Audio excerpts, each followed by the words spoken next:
America से तेल लो, नहीं तो खुद जाकर उठा लाओ। दुनिया के सामने डोनाल्ड ट्रंप ने रख दी है ऐसी शर्त जिसने मिडिल ईस्ट संकट को और भड़का दिया। सवाल यह है, क्या दुनिया अब दो हिस्सों में बट रही है? नमस्कार, मेरा नाम है चेष्टा नागर और आप देख रहे हैं द हिंदी टॉप।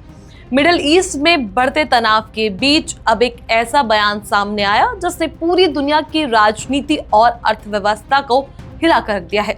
अमेरिका के राष्ट्रपति डोनाल्ड ट्रंप ने साफ शब्दों में कहा कि जिन देशों को हॉर्मोन स्ट्रेट बंद होने की वजह से जेट फ्यूल नहीं मिल रहा, उनके पास सिर्फ दो रास्ते हैं, या तो अमेरिका से तेल खरीदो या फिर खुद जाकर हॉर्मोन स्ट्रेट से अपना तेल ले आओ। ये बयान सिर्फ एक सलाह नहीं बल्कि एक तरह की चेतावनी भी माना जा रहा है, क्योंकि हॉर्मोन स्ट्रेट दुनिया के सबसे अहम समुद्री रास्तों में से एक है जहां से दुनिया के बड़े हिस्से का तेल सप्लाई होता है।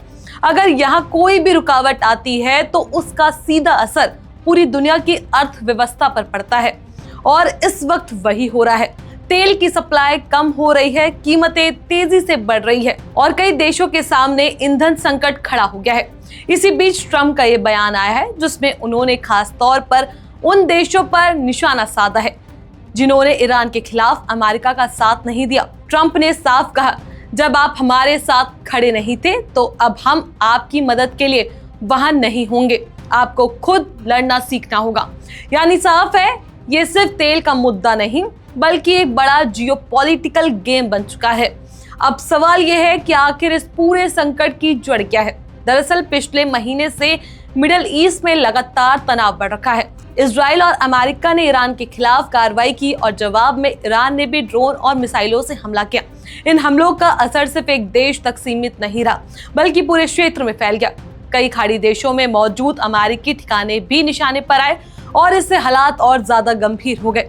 अब इस पूरे संघर्ष का सबसे बड़ा असर पड़ा है तेल सप्लाई पर। हॉर्मोन स्ट्रेट अगर बाधित होता है तो दुनिया के बड़े हिस्से तक तेल पहुंचना मुश्किल हो जाता है।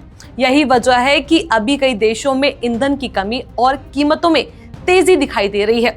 लेकिन कहानी में एक और बड़ा ट्विस्ट तब आया जब यूरोप के कुछ देशों जैसे स्पेन और इटली ने अमेरिका को अपने एयरबेस इस्तेमाल करने की अनुमति देने से मना कर दिया। स्पेन ने तो यहाँ तक कहा कि वह अपने एयर स्पेस से अमेरिकी फाइटर जेट्स को गुजरने नहीं देंगे। इटली ने भी साफ किया कि जिन फ्लाइट्स की इजाजत मांगी जा रही थी वे सामान्य या लॉजिस्टिक उड़ान नहीं थी, इसलिए उन्हें अनुमति नहीं दी जा सकती। यानी अमेरिका को अपने ही सहयोगी देशों से पूरा समर्थन नहीं मिल पाया और शायद यही वजह है कि ट्रंप ने अब इतना सख्त रुख अपनाया है। उनका संदेश साफ है, अगर आप अमेरिका के साथ नहीं हैं तो अपने संस्थानों के लिए खुद लड़िए। लेकिन यहाँ एक और बड़ा सवाल उठता है, क्या इस तरह के बयान से हालात और खराब नहीं होंगे?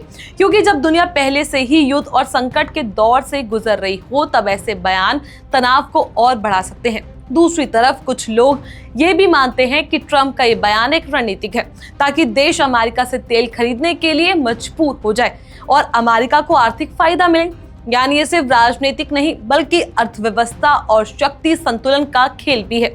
अब आने वाले दिनों में देखना बेहद अहम होगा कि दुनिया इस संकट से कैसे निपटती है। क्या देश अमेरिका की शर्त मानेगा या फिर कोई नया रास्ता निकलेगा? लेकिन एक बात तो तय है कि मिडिल ईस्ट का ये संकट अब सिर्फ क्षेत्रीय मुद्दा नहीं रहा बल्कि पूरी दुनिया की राजनीति और अर्थव्यवस्था को प्रभावित कर रहा है। तो आप क्या सोचते हैं, क्या ट्रंप की ये रणनीति सही है या इससे हालात और बिगड़ेंगे? अपनी राय हमें नीचे कमेंट सेक्शन में जरूर बताएं। ऐसी और भी वीडियोस के लिए आप हमारे चैनल द हिंदी टॉप को सब्सक्राइब कर लें। इसके अलावा आप हमें एक्स, फेसबुक और इंस्टाग्राम पर भी फॉलो कर सकते हैं।